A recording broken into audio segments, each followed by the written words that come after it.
All right, let's get this recap done here for Friday, July 28th. I'm doing this on a Sunday night because I have just been swamped, been out of town, but I am back, so let's take a look and see what I did. So, I didn't do any indices today, okay? I didn't like what I saw.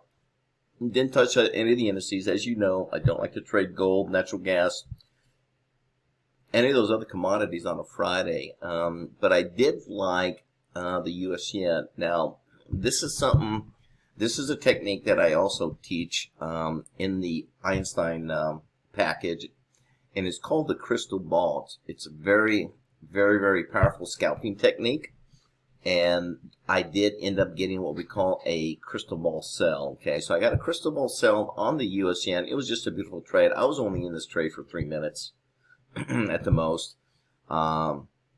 Made a nice little profit on this, but the crystal ball is it is pattern based again, but the parameters are a little bit different than what I normally would use, like on an Einstein trade. But nonetheless, I have done extremely well with Einstein. I know my subscribers and our students have done very well with the crystal ball, but and I really like trading the US yen with it. So anyway, nice little short crystal ball, and in about 3 trades. I'll show you the results here in just a minute. So let's take a look at our trades on the stocks, and then we'll see how we did for the overall day. All right, so let's look at the TUP Tupperware. This was actually the second stock that I put on. I actually put on the very first stock I put on Friday was FIXX. That ended up doing nothing. Took a little loss on that. We'll take a look at that in a minute, but I want to show you this TUP because this is real important. So it was an I ended up getting an HF2 buy on TUP, and as you know, if you've been watching me for a while, you know that when I pull back, I like to add to my position, okay, because the probabilities are still pretty high that I'm going to go higher. But in this case, being a Friday, what I ended up doing is I ended up adding on the pullback, all right, but then once it penetrated my initial buy, I went ahead and I got out. So that's how I ended up making money on TUP. I did not want to carry it, okay, not even to my first target or my second target, because I didn't like seeing the sell orders that were coming in when I was looking at level 2 or looking at Bookmap, which also is a reflection or gives us an indication of type of order size that's coming in the market at different prices. So I didn't really like what I saw. And of course, Fridays, I really don't want to go more than that very first level anyway. But I tend to be a lot more cautious on Fridays. Some Fridays can be very, very good, but we just didn't have that kind of action on Friday morning. So I wanted to play it a little bit tighter to the vest. So that was a really nice trade on TUP. Let's take a look at one other stock that we traded on Friday. Then we'll look at the overall results for everything. All right, so I also traded GFAI. Just love this trade because it had a lot going for it, but I didn't actually get into it until after 11 o'clock in the morning. But it was a nice little buy entry over here. Definitely saw didn't see a whole lot of selling coming in, so I really liked this trade. But once again, this is my first level. You don't see the second levels. I don't think even plotted those because I didn't want to hold this trade too long.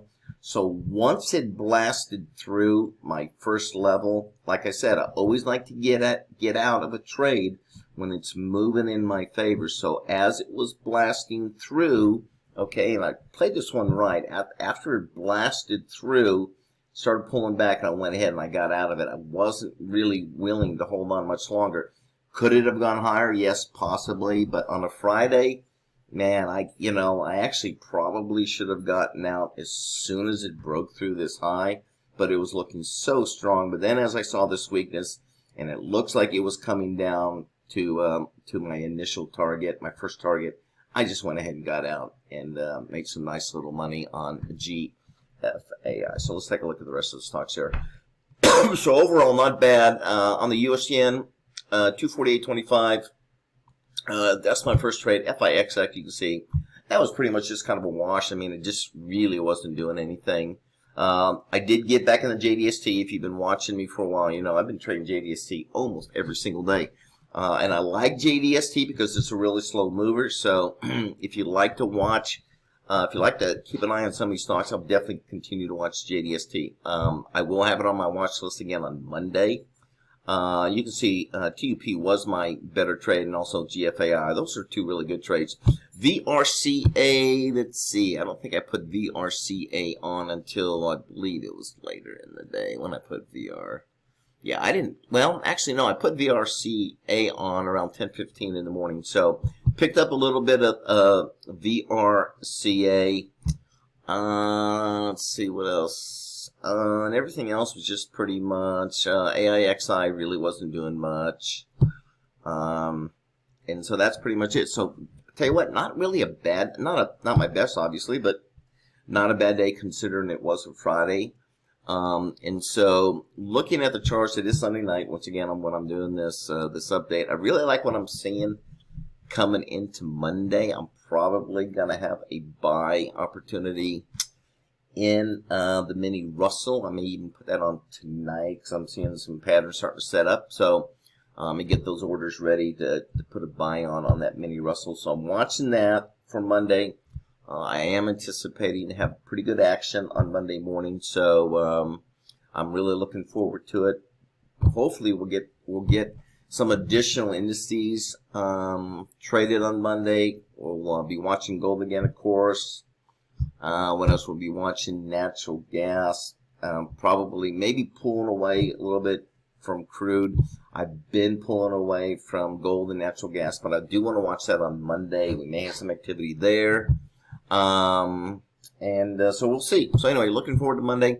If you have any questions, you can please visit my website, innovatortradingstrategies.com. I do teach this approach to trading is unique. This is not something that's publicly available. I promise you, this is very this is my own approach to trading that I've used for the last 35 years now, 36 years of my 40-year trading career.